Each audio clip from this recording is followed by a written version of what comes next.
Ito yung update kabay na sa mga nagtatanong dito.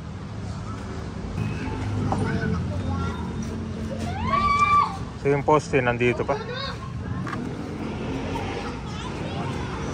Ito ang itsura ng Samal Street noon. Dito po yan sa Barangay 208. Papansin mo, yung kalsada dito, hindi siya nadadaanan, kundi naging parkingan lang na rin dito sa bangketa. Tapos ito naman yung barangay hall na nakatayo dito. Sa gilid lang yan to ng isang bahay, tapos nakatayo din sa bangketa. So itong kalsada, hindi siya madaanan dahil nakasarado. After ma-demolish itong barangay hall, malawak na, naibalik na rin yung bangketa. So ngayon, madadaanan na ito ng mga motorista. Hindi pa na kontento. Kinurok pa ito. Grabe. Bukod sa bangketa. Bukod sa bangketa, kinurok pa ito. Pinasayang nila yung pera ng taong bayan eh. Kaya ito, kaya sinasabi ko sa inyo ha. Hindi ako nagmamarunong ha. Kaya lang, walang permit yan. Pag nanalo na kayo, titirahin nyo yung mga...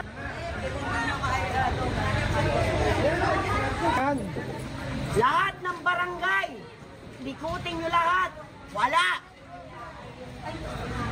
Kailang barangay yung pumapasok dyan.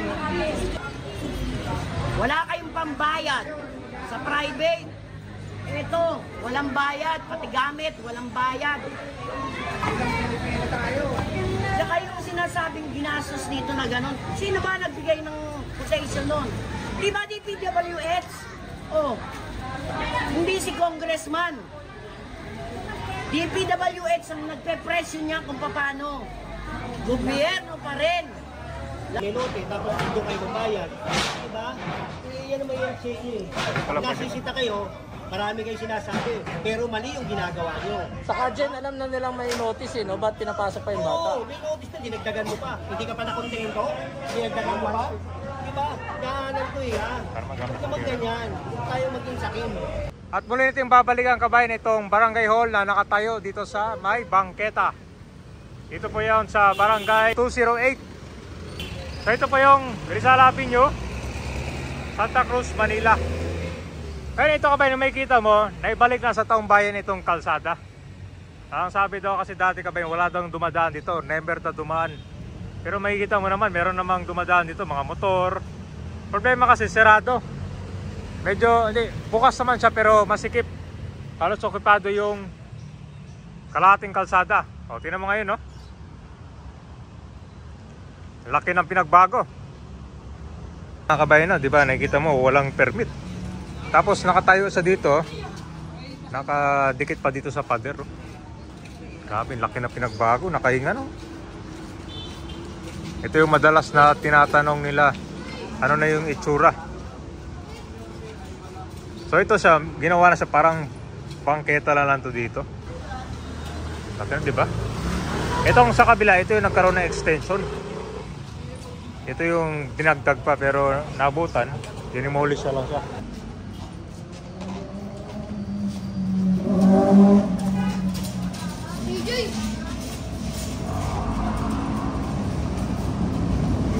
Tingnan mo yung lawak niya.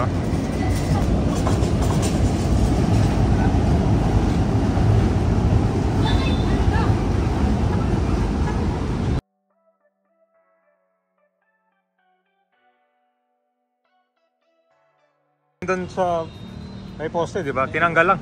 Itong court na to. Bakit dito nilagay? Pangsamantala siguro. Pangsamantala.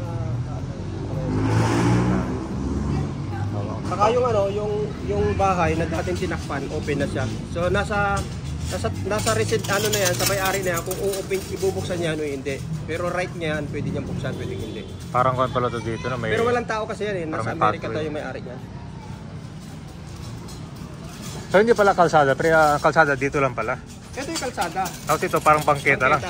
Eh, ang problema, tinayuan kasi nila ng barangay. Kung anong haba na yan, yun yung tinayong barangay. Sige. Akala ko kasama pa sa kalsada to. Hindi na pala. Dito lang pala yung kalsada na ginawa.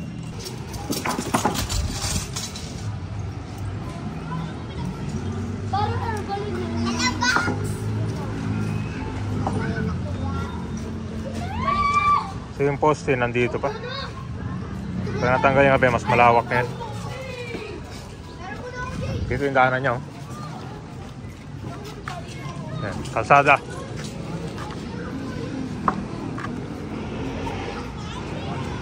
So yun yung update natin kabayan, no? After ma-demolish. Grabe, ang lawak pala nito. Parang biglang lumiwanag yung daanan dito, no?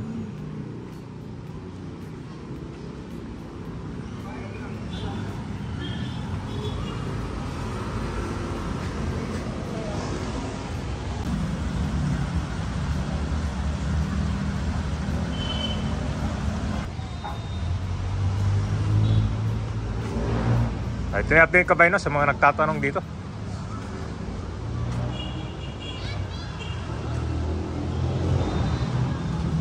Lawak, nagkainitan dito bago sa demolition, no?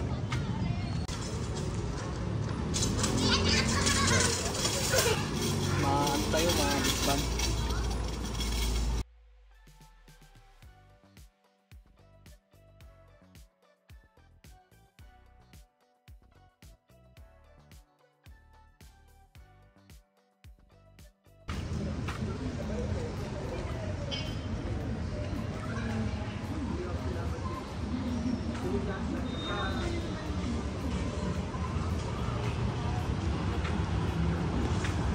Nabuksan na tong kalsada.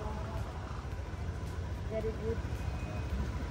Ang makakadaan dito na yung mga sasakyan. Oo, makadaan yun. Ano lang sa lubong ang bigayan. Okay lang. So, Slow parang down. parang one way pa lang siya kasi meron pang poste dito, no? Bigayan sila. Pero tatanggalin na yung sabi ni Sir Manny.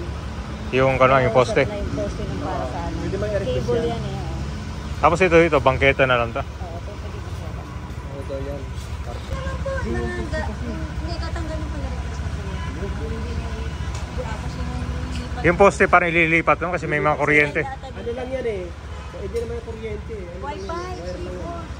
Wi-Fi. Parang mga Kaya wala yan. parang mga spaghetti wire lang. Spaghetti. Pero yan, pinapatanggal ni Yorme talaga yun. Tingnan ba, mga spaghetti wire na itong tatanggalin dito.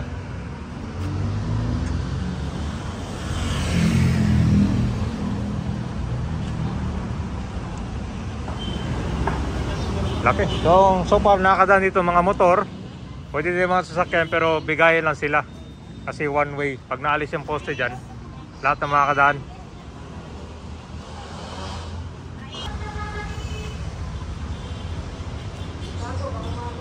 Ito po yung tunay na pagbabago. Tingnan mo yun, no? Legit na nakakadaan na sila ng mas maayos dito. Dati kasi halos masikip yung daanan dito eh. Kita mo naman may dumaan ng motor na kanina. Ayan pa yung update natin.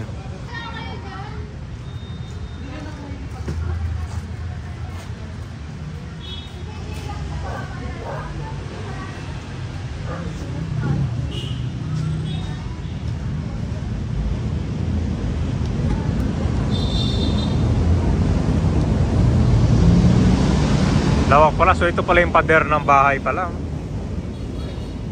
Dito yung kanya, gate labasan.